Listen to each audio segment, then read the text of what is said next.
درود آپ پر یا نبی درود آپ پر. اعوذ باللہ من الشیطان الرجیم. بسم اللہ الرحمن الرحیم. ساری تعریفیں اس خدائے برتر کے لیے کہ جس کے قبضے میں ساری کائنات، اور درود و سلام محمد اللہم صلی اللہ علیہ وسلم. ناظرین کرام، ماہ ربیع الاول کہتے ہیں ایک بڑا مبارک مہینہ ہے، اور اس لیے بھی کہ ماہ ربیع الاول میں دو ولادتیں، ایک تو خود ہمارے نبی دنیا میں تشریف لائے، اور دوسرے ان کے فرزند جناب حضرت امام جعفر صادق علیہ السلام دنیا میں تشریف لائے. اب یہ تاریخیں ہیں، ربیع الاول کی 12 ہے، 17 ہے، بہرحال لیکن ربیع الاول کا اس حوالے سے ربیع الاول کا مہینہ بہت ہی مبارکباد مہینہ ہے. لیکن ساتھ ہی ناظرین، اس مہینے میں جو کہ مبارکباد مہینہ کہلاتا ہے، لیکن اسی مہینے میں اس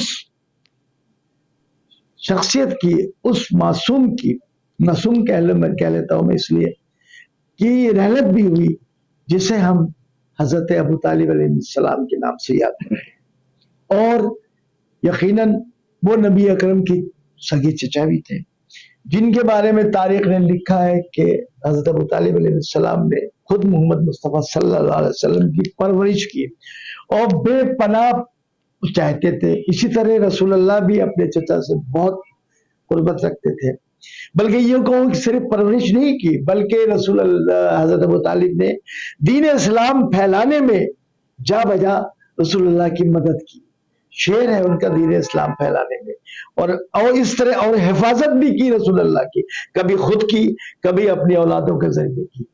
تو بہرحال یہ 26 ربیع الاول ایک ایسا دن ہے جب اس دنیا فانی سے حضرت ابو طالب کچھ کر گئے. تو ہمارے درمیان اس حوالے سے اس پہ گفتگو کرنے کے لیے ہمارے درمیان حجت الاسلام والمسلمین مولانا جواد حسین آبدی صاحب تشریف فرما، جنہیں دعوت دی تھی، اور ہم ان کے شکر گزار بھی ہیں قائم ٹی وی کے مالکان ہم سب کی جانب سے کہ وہ ہمارے دعوت پہ اپنا قیمتی وقت نکال کے تشریف لے آتے ہیں اور ناظرین کے لیے بہت اہم اور ایسی گفتگو فرماتے ہیں جس سے بچوں میں تو کم از کم بڑا علمی اضافہ ہوتا ہے. تو آئیے اس حوالے سے ان سے چند سوالات حضرت ابو طالب علیہ السلام کے حوالے سے چند سوالات اپنے ناظرین تک پہنچاتے ہیں. قبلہ بہت شکر گزار کہ آپ تشریف لائے، اللہ آپ کو سلامت رکھے، آپ کے علم میں اضافہ فرمائے. ہم گفتگو کر رہے تھے جو کہ 26 ربیع الاول جو کہ شہادت کہہ لیں یا وفات کہہ لیں حضرت ابو طالب علیہ السلام کی ہے، جو کہ رسول اللہ کے چچا. تو یہ بات فرمائیے گا کہ حضرت ابو طالب علیہ السلام کہ کس کے فرزند تھے اور کتنے بھائی تھے، اور ان بھائیوں میں کون سے بھائی ایسے تھے جو تاریخ میں نمایاں ہو. بسم اللہ الرحمن الرحیم. الحمد للہ والصلاة والسلام علی اہلہا اما بعد. سب سے پہلے تمام مومنین کی خدمت میں، قائم ٹی وی کے تمام ناظرین کی خدمت میں، آپ کی خدمت میں، بالخصوص حضرت امام زمانہ علیہ السلام کی خدمت میں، ان کے جد امجد حضرت ابو طالب علیہ السلام کی رحلت پر تعزیت پیش کرتے ہیں. اور اس حوالے سے یہ اہم عنوان بھی ہے کہ تاکہ ہم جو ہے رسول اللہ کی محبت کا کچھ حق ادا کر سکیں، اس لیے کہ جس نے نبی کو نبی پالا ہو اس کا بھی ذکر کرنا عین جو ہے وہ عشق رسول کہلاتا ہے. چنانچہ حضرت ابو طالب علیہ السلام آپ حضرت عبد المطلب کی اولاد میں سے ہیں، ان کے بیٹے ہیں. حضرت عباس ہیں، حضرت فضل ہیں، قسم وغیرہ، حضرت عباس، حضرت ابو طالب ہیں، اور دیگر حضرت صفیہ بنت عبد المطلب، یعنی 3-4 بھائی بہن ہیں سب. اور ان میں نمایاں کردار حضرت ابو طالب علیہ السلام کا اس لیے نظر آتا ہے کیونکہ ان کو زیادہ وقت ملا ہے پرورش کرنے کا رسول اللہ کی، زیادہ وقت ان کو ملا ہے. حضرت عبد المطلب کو بہت بڑا مقام ہے، خود حضور کے والد کا بہت بڑا مقام ہے، حضرت آمنہ کا بڑا مقام ہے، صفیہ بنت عبد المطلب حضور کی پھوپھی، ان کا بہت بڑا مقام و مرتبہ ہے. اسی طریقے سے دیگر وہ لوگ جو پیغمبر کے اس خانوانے سے منسلک ہیں، ان کے آباء و اجداد میں. لیکن حضرت ابو طالب علیہ السلام کو جو ایک شرف حاصل ہے، شاید وہ شرف کسی عاشق رسول کو حاصل نہیں ہو سکے گا. سبحان اللہ. کسی عاشق رسول کو، اس لیے کہ ہم جتنے بھی آج عشق کریں گے، آج ہم پیغمبر کے نام سے عشق کریں گے. ابو طالب وہ ہے جس نے پیغمبر کے وجود سے عشق کیا. سبحان اللہ. واہ واہ قبلہ واہ. ابو طالب نے پیغمبر کے وجود سے عشق کیا. حسن بھائی، کلمہ پڑھ کے گردن کٹا لینے کا حوصلہ تو شاید آج بھی کہیں شرق و غرب میں ہو، مگر نبی کو گود میں پال لینے کا شرف سوائے ابو طالب کے کسی اور کو نہیں ملے گا. محمد کے نام پہ مر جانا چھوٹا کمال نہیں، بہت بڑا کمال ہے. لیکن اس نبی کو پال لینا سب سے بڑا کمال ہے. شاید ابو طالب نے کلمے کو اسی لیے چھپایا تاکہ آپ یہ چاہتے تھے کہ میں پیغمبر کو پال کر ان کے کفیل ہونے کا لقب حاصل کر دوں. اسی لیے پیغمبر کے حضرت ابو طالب کی ذات میں لفظ آتا ہے السلام علیکم یا کافل رسول اللہ، اے رسول اللہ کے پالنے والے تجھ پہ ہمارا سلام ہو. چنانچہ 26 ربیع الاول حضرت کی تاریخ ہے اور حضرت ابو طالب علیہ السلام کو بڑا مقام و مرتبہ حاصل ہے. اور میں بڑے ذمہ داری کے ساتھ آن ریکارڈ چینل پہ یہ کہہ رہا ہوں، ہم ابو طالب سے محبت اس لیے نہیں کرتے کہ وہ رسول کے چچا ہیں. ہم ابو طالب کی محبت اس لیے نہیں رکھتے کہ وہ علی کے بابا ہیں. ہم ابو طالب کی محبت اس لیے رکھتے ہیں کہ وہ ابو طالب ہے.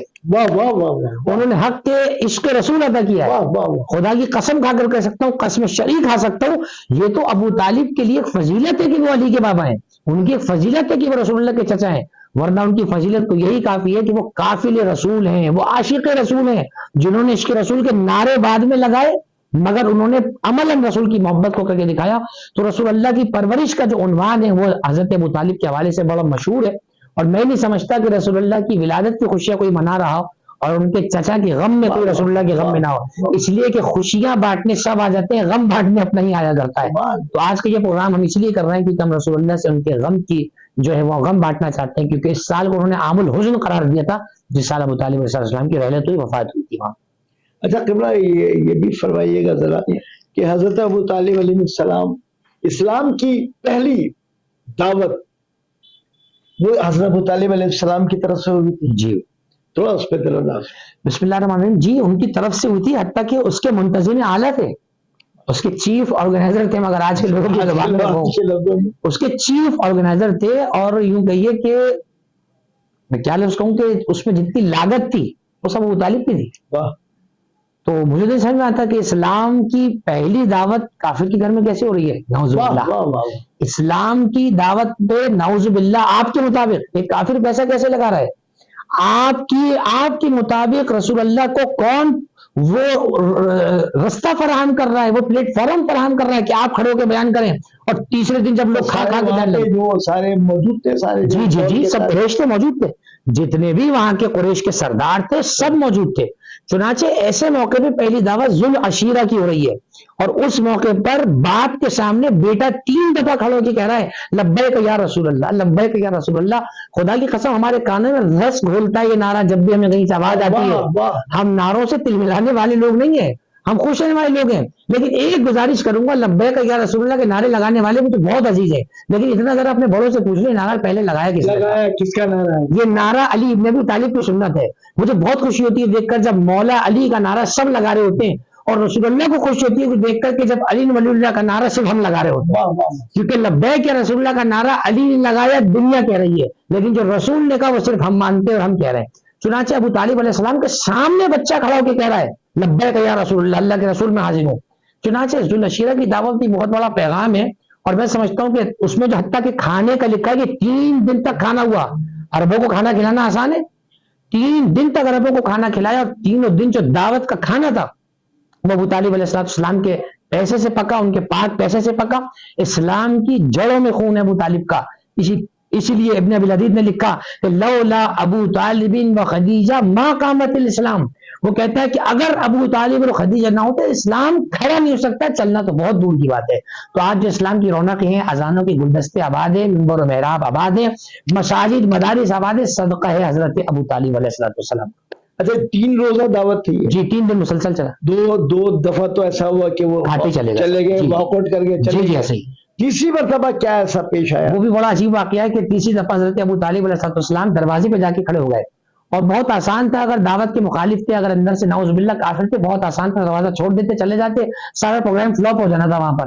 لیکن آپ چونکہ محافظ پیغام رسالت تھے، آپ دروازے پہ کھڑے ہو گئے. اور اس کے بعد حتیٰ کہ بعض روایات میں یہ لکھا ہے کہ تیسری مرتبہ ابو لہب کھڑا ہوا تیسرے دن، اور اس نے گستاخانہ لہجے میں پیغمبر سے کہا اجماعتنا لہذا، اے پیغمبر محمد کہ تو نے ہمیں اس لیے جمع کیا تھا یہ تو دن کا پیغام سنا رہا ہے. تو ابو طالب علیہ السلام جلال کے عالم میں آ گئے جو علی کے بابا ہیں، اور فرمایا کہ اپنا ہاتھ نیچے کر ورنہ تیرا ہاتھ توڑ دوں گا. اب یہ جملہ مجھے بڑا پیارا یاد آ رہا ہے. ابو طالب نے کہا تھا اپنا ہاتھ نیچے کر ورنہ تیرا ہاتھ توڑ دوں گا. اللہ نے کہا ابو طالب تو نہ صحیح تو کیا ہوا, ہم کہتے ہیں تبت یدا ابی لہب, جس کے ہاتھ تو نے کہہ دیا ہم اس کو بے شک. تو جس کے کہے کہ اللہ اتنی لاج رکھتا ہے وہ ابو طالب ہے. میں کہوں گا سخت مشکلوں میں کبھی گر جائے حضرت ابو طالب کا وسیلہ اختیار کریں, بہت جلیل قدر ہستی ہے. ہمارے سلام حضرت ابو طالب پر کہ جنہوں نے پیغمبر کی ایسی حمایت کی کہ پیغمبر کو یہ فرمانا پڑا, اے چچا جب تک آپ زندہ تھے قریش کی ہمت نہ تھی کہ مجھے اذیت پہنچاتے, آج آپ کے جانے کے بعد مجھے مکہ چھوڑ کے جانا پڑ رہا ہے. علامہ امینی نے اپنی کتاب ابو طالب مظلوم تاریخ میں لکھا کہ لما مات ابو طالب, جس رات ابو طالب کی وفات ہوئی تو جبریل نے مکے کے اندر صدا دی, حضور نے اس آواز کو سنا, فرمایا یا محمد انا ناصرک قد مات فخرج, اے محمد تمہارا مددگار اب دنیا سے جا چکا, مکے سے نکل جاؤ. چنانچہ مکے میں رہے تو ابو طالب مددگار رہے, مدینے میں آئے تو ابو طالب کا بیٹا مددگار رہا. شکر ہے کہ پیغمبر کو کسی اور کا احسان نہیں. قبل یہ بھی ساتھ ساتھ یہ بھی فرماتے چلیے گا کہ حضرت ابو طالب نے جب پرورش کی رسول خدا کی تو بچپن میں ہی ان کی پاس آ گیا تھا, میرے خیال میں اس وقت 2.5 یا 3 برس جی ایسی عمر.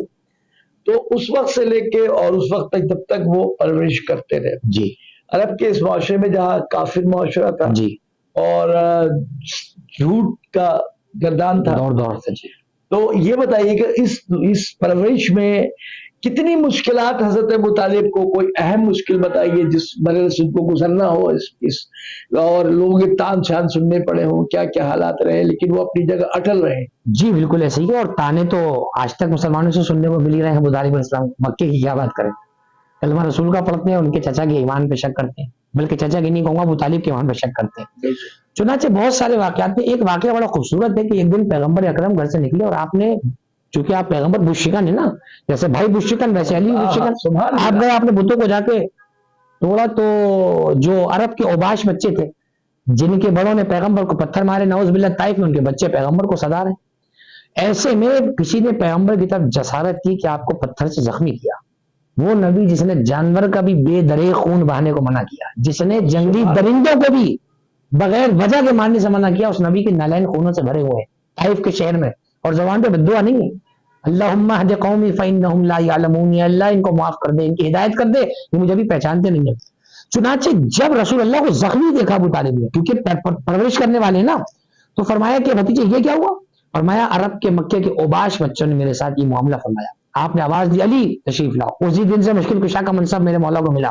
فرمایا کل سے جب تمہارے بھائی آگے نکلے تو تم مصطفیٰ کی سپر بن کے آگے چلنا.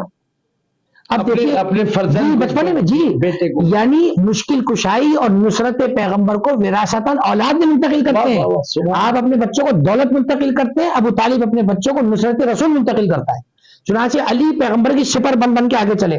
اب جیسے ہی پیغمبر گھر سے باہر نکلے تو دیکھا کہ علی آگے تو بچے بھاگنے میں ویسے بہت تیز ہوتے ہیں, اور جب علی کو دیکھے تو بھاگ اور تیز ہو گئی, ان کی دوڑ اور تیز ہو گئی. اب کوئی ادھر جا رہا ہے کوئی ادھر جا رہا ہے. ایک آج جو کوئی مولا متقیان کے ہاتھ میں آیا تو مولا متقیان نے ان کو پھر وہ زدوکوب کیا کہ ایک لقب مولا کا ہے کاسر العظام, ہڈیاں توڑنے والا. میں نے آج تک تاریخ کے کسی جھروکے میں اس لقب کی تصویر نہیں دیکھی. کاسر العظام کیوں ہے؟ آپ قاتل المشرکین ہیں, آپ قاتل المنافقین ہیں, یہ کاسر العظام ہڈیاں کو توڑنے والا. تو بچپن میں واقعہ نظر آیا کہ کسی کو یہاں پھینکا کسی کو وہاں پھینکا, اور جب وہ ٹوٹے پھوٹے بچے اپنے ماں باپ کے پاس پہنچے, ابو طالب کی استقامت بتا رہا ہوں, وہ سب لڑنے کے لیے ابو طالب کے دروازے پہ پہنچ گئے. اور ابو طالب علیہ السلام جب پیغمبر کو زخمی دیکھتے جی جی جی کہ ہمارے بچوں کو تم نے کیا کیا, جب پیغمبر زخمی ایک دفعہ آئے تو ابو طالب ان کو لے کر گئے, کہا کہ تمہارے بچوں نے ہمارے بچے کا کیا حل کر دیا, بھتیجے کا میرے کیا حل کیا. تو انہوں نے کہا ابو طالب بچوں کے جھگڑے ہیں, بچوں کے جھگڑوں میں بڑوں کو کیوں لا رہے ہو, بچوں کی باتیں بچوں میں رہنے دو. اب ابو طالب انتظار میں تھے اسی جملے کے. اب جب علی ٹوٹے پھوٹے بچوں کو پھینک کر آئے, اب وہ جب سب اپنے ٹوٹے پھوٹے بچوں کو لے کے ابو طالب کے دروازے پہ آئے تو سید البطھا ابو طالب نے مسکرا کر کہا بچوں کی باتیں بچوں میں رہنے دو, بڑوں میں کیوں لاتے ہو. تو یہ استقامت والی مثال. قریش نے آخر دن آ کر کہا کہ تمہارا بھتیجا ہمارے خداؤں کو برا کہتا ہے, ہمارے بتوں کو برا کہتا ہے, لنگڑا لولا کہتا ہے, اپنے بھتیجے سے کہو ہمارے خدا کی برائی چھوڑ دے. یہ تو بچپن کی کتابوں میں سبق میں ہم نے پڑھا ہے. ابو طالب نے فرمایا بھتیجے یہ کیا کہہ رہے ہیں؟ کہا اے چچا اگر یہ میرے ایک ہاتھ پہ سورج ایک ہاتھ پہ چاند لا کے رکھ دیں تب بھی میں باز نہ آؤں گا. اب اس کے بعد کا جملہ تو ابو طالب کو کہنا تھا نا. اگر ابو طالب کہہ دیتے ٹھیک ہے اے مشرکین مکہ محمد باز نہیں آ رہے, تمہیں جو چاہنا کرو. فرمایا کہ میرے بھتیجے کا کہنا یہ ہے کہ میں اس دین کو پھیلانے سے باز نہیں آؤں گا, لہذا سنو جب تک میں زندہ ہوں تم میں سے اگر کوئی محمد کے قریب بھی آیا تو پھر اسے ابو طالب کا سامنا کرنا پڑے گا. گویا ابو طالب مملکت ایمان و اسلام کی وہ آہینی دیوار ہیں جسے پار کرنا مشکل ہی نہیں ناممکن تھا. اور پھر بھی کافر ہیں. پھر بھی کافر ہے. نعوذ نعوذ باللہ. باللہ. تو میں یہ نعوذ سمجھتا باللہ. ہوں کہ جس کے ایمان میں ابو طالب مومن نہیں ہے وہ ابھی ایمان کے طور پہ نابالغ ہے. وہ اپنے ایمان کی فکر کرے. بلکہ میں تھوڑا اور آگے جاؤں اس میں کہ وہ تو کافر ہو سکتا ہے جو حضرت ابو طالب کے ایمان پہ شک کرے. من اعتقد ابو طالب کافر فہو کافر، حافظ امام کا فرمان ہے. جو ابو طالب کو مومن نہ مانے وہ خود مومن نہیں. مومن نہیں ہے بے شک. اچھا قبلہ، یہ تو حضرت ابو طالب کی پرورش تھی اور رسول خدا نے بھی اسی طرح اسی معاشرے میں رسول خدا کو پرورش کی. لیکن جیسا کہ ابھی آپ فرما رہے تھے کہ حضرت ابو طالب نے تو بہرحال مکے کے سرداروں میں تھے وہ، اور پرورش کی بہت اس سے کیے، ناز و نخرے سے بھی کیے، بہادری سے بھی، ہر محاذ پہ ڈٹے رہے. جی. لیکن کیا حضرت ابو طالب کو اندازہ تھا کہ میرے جانے کے بعد یہ لوگ میرے بھتیجے کو یا رسول خدا کو کے مقابلے پہ آئیں گے؟ تو کیا یہ اندازہ تھا؟ جبھی انہوں نے مولا کائنات کو اس کے لیے بچپن سے تیار کیا. جی بالکل ایسی بات ہے، حقیقت ہے. کیونکہ ابو طالب علیہ السلام کہ جہاں بہت سارے حوالے، ان میں سے ایک حوالہ ہے کہ آپ ماہر نفسیات بھی تھے بہترین.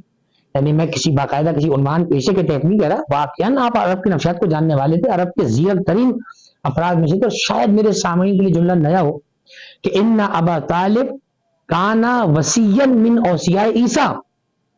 ابو طالب حضرت عیسیٰ کے وصیوں میں سے ایک وصی تھے.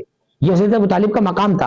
اور آپ جانتے تھے کہ جس طرح میرے ہوتے ہوئے ان کا جب یہ عالم ہے تو جب میں چلا جاؤں گا تو ان کا عالم کیا ہوا. چنانچہ آپ نے اپنے سائے میں ہی اپنے بیٹے کی پرورش کی. اور اب مجھے جملہ کہنے دیں، جیسے ابو طالب تھے ویسا علی کو بنایا. اب میں امت مسلمہ سے پوچھتا ہوں علی کے بارے میں آپ کا کیا جواب ہے؟ علی کو آپ کیا کہتے ہیں؟ اس لیے کہ الولد سر، ابھی ہے بچہ اپنے باپ کا راز ہوتا ہے. مجھے کوئی ضرورت نہیں تحقیق کرنے کی ابو طالب کیسے تھے. میں یہ جواب دے سکتا ہوں جیسے علی تھے ویسے ابو طالب. جیسے علی محافظ رسول محافظ اسلام ویسے ابو طالب. چنانچہ اپنے بچوں کو وصیت کی. اور حسن بھائی یہ وصیت کا سلسلہ یہ رکا نہیں.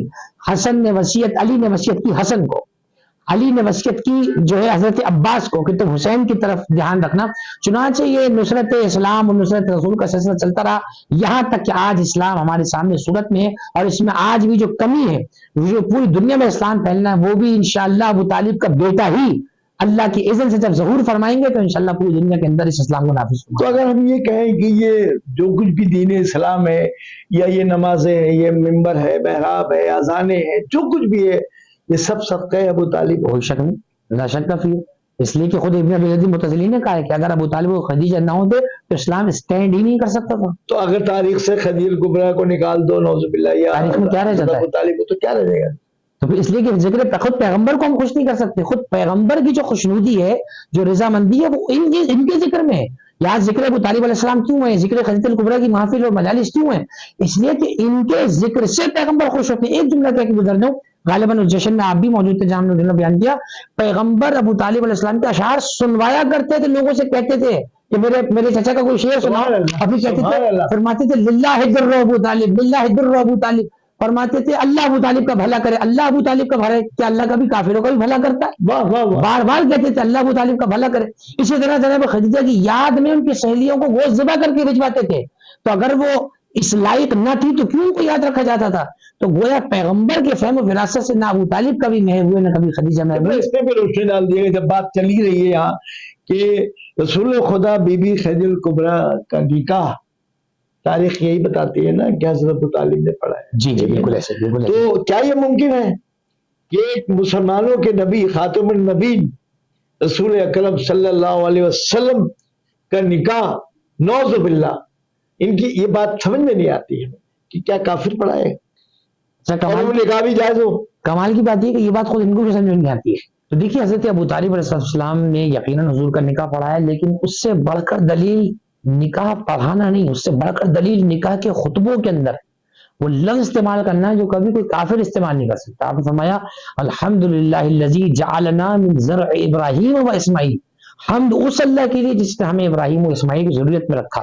تو یہاں یہ بھی پتہ چل گیا کہ آل ابراہیم جس سے مسلمان درود بھیجتے ہیں وہ حضرت ابو طالب خود بھی ہیں، حضرت عبد المطلب بھی ہیں، اور رسول اللہ تو ہیں، اور پھر تمام آل محمد. چنانچہ حضرت ابو طالب علیہ السلام خود پیغمبر کے نکاح خوان بھی ہیں اور آپ ہی نے اپنے پیغمبر اپنے بھتیجے کا جناب رسول اللہ کا نکاح بھی پڑھایا، اور طویل خطبہ جو آپ نے ارشاد فرمایا اس میں ایک عجیب و غریب جملہ بھی ہے، سیرت ابن حشام میں بھی یہ خطبہ موجود ہے، دیگر کتابوں میں آپ نے فرمایا کہ اگرچہ میرے اس بھتیجے کے پاس مال کم ہے، لیکن اس کے بعد فرمایا فَإِنَّ لَهُ نَبَأٌ عَظِيمٌ، لیکن اس کے لیے ایک بڑی خبر ہے جو آنے والی ہے، اور مفسرین فرماتے ہیں اس کی طرف اشارہ تھا نبوت کی طرف، یعنی ابو طالب فرما رہے تھے آج جسے تم تنگ دست سمجھ رہے ہو، ان قریب اللہ اسے نبأ عظیم یعنی نبوت سے بھی آزمانے والا ہے۔